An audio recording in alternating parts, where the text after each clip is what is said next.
Hey everybody, it's Invaderzim here, and we're going to be looking at a Starcraft game. Actually, I had this idea a while back since I got my new computer, and I thought it'd be fun to maybe look at a couple Starcraft games.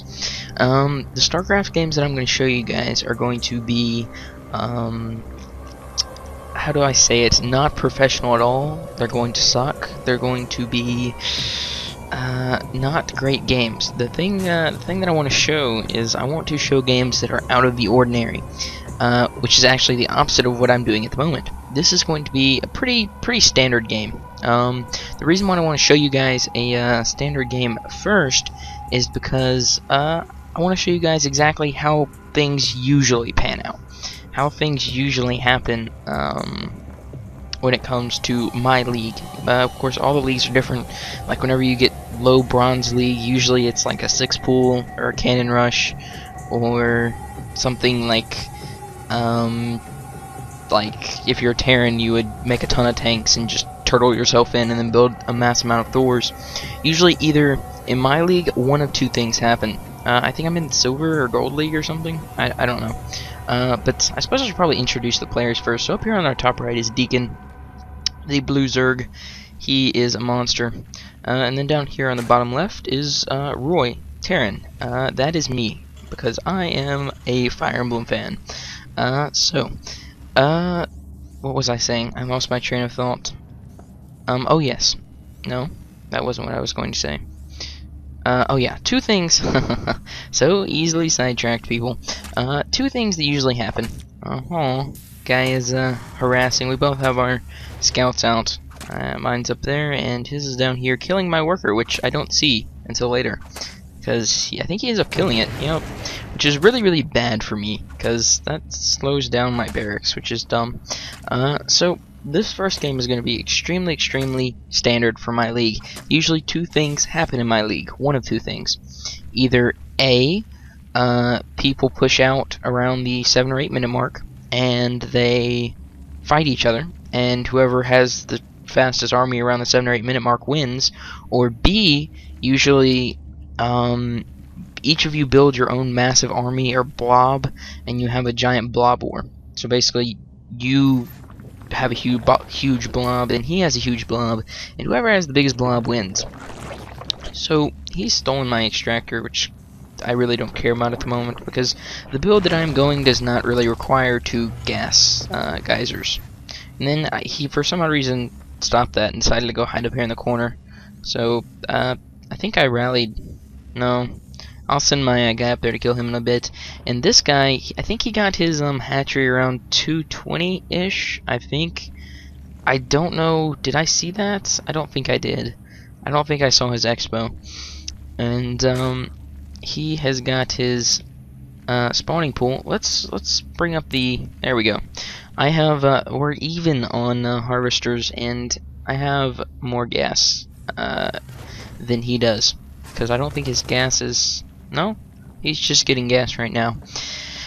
Alright, so as I said, this is going to be a pretty standard game. This is going to be the first in the series. I just wanted to show any of you who haven't played Starcraft, this is usually how things pan out. Usually, something not out of the ordinary happens. Usually it's just basically one person building, either building towards the goal of attacking around 7 or 8 minutes, or building towards the goal of having some humongous blob and maxing out, and then trying to have a little bit of each unit or something. Nothing usually fancy, and then usually you fight, and whoever's blob wins. But this is just in my league. As I said, there's different things that happen in the lower league.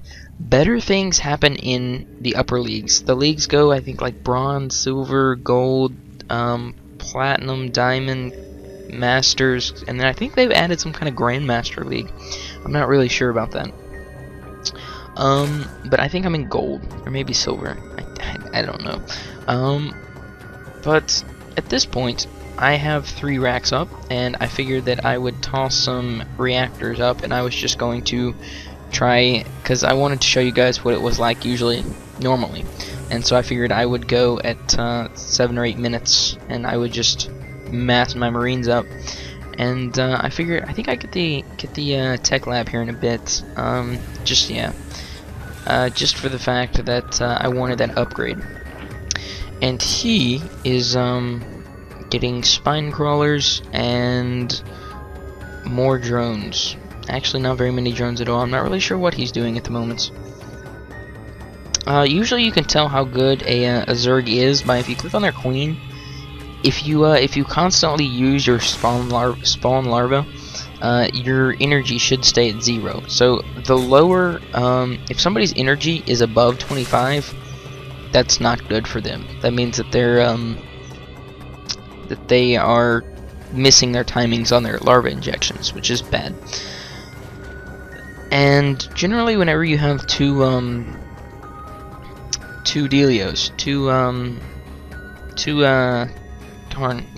spawning things, hatcheries. That's what those are called. Generally, you have more workers than the other player. But he, at the moment, is just hanging out and doing what he does best. And he does have map control, which is, I suppose, important. He knows when I will be coming, but I really wasn't too worried about that. I figured, I scouted him, and there wasn't like a super fast, like 7 pool or anything, so I figured I would just mass my Marines up and worry about pushing out around the 7 or 8 minute mark. At least I think that's when I decided to push out. Yeah, that Zergling didn't live very long. As I said, this is just going to be an extremely normal game. It's probably going to be pretty boring, but all the games from here on out are going to be different. Most definitely different. Whether it be some crazy build or some crazy unit combination or some crazy comeback or something. There will be some kind of craziness, insanity that is going on in all of the games that ensue from here on. I don't know how long this playlist is going to be. It could be 2 or 3 videos, or maybe if I continually find games that I find suitable to replay, then I suppose it could be 20 videos. I don't know. I think, yeah, this is the point where I decide that it's probably time to push out. I figure usually right about now, at the 7 or almost 8 minute mark, don't quote me on this, but usually that's when, if people decide to tech up, usually this is when, in like a couple minutes, that's when their tech actually works for them, if that makes any sense. Usually, like if a Protoss didn't build as many units, and he went for maybe a forge and went for an upgrade early, this is usually in about the next minute or so, this is usually when that would kick in. So I decided that, and usually I think it's the same for the Zerg, like he could already have it, yeah, he already has his speed, but like if he was going Roach and he had built, maybe he was trying to get +1 attack for his Roaches, now is usually when that would start happening. But he doesn't have a lot of units at the moment. I'm not really sure why. He really droned up near there at the end. He has 34 drones, and compared to my 22. And if he had gotten any of these Banelings out, it would have been absolutely devastating. It would have definitely changed the battle. But as I said, usually this is just how it goes. Usually it's the first push around the 7 or 8 minute mark, and whoever wins that push usually wins, at least in my league. My league is not y'all's league, probably. Y'all are probably better than me. But this is just usually what happens when I play 1v1. And we run up here, and at this point he leaves. But that's it. That's usually how games go. So this is going to be the first video in the playlist series, hopefully. And all of them from now on are going to be very, very interesting.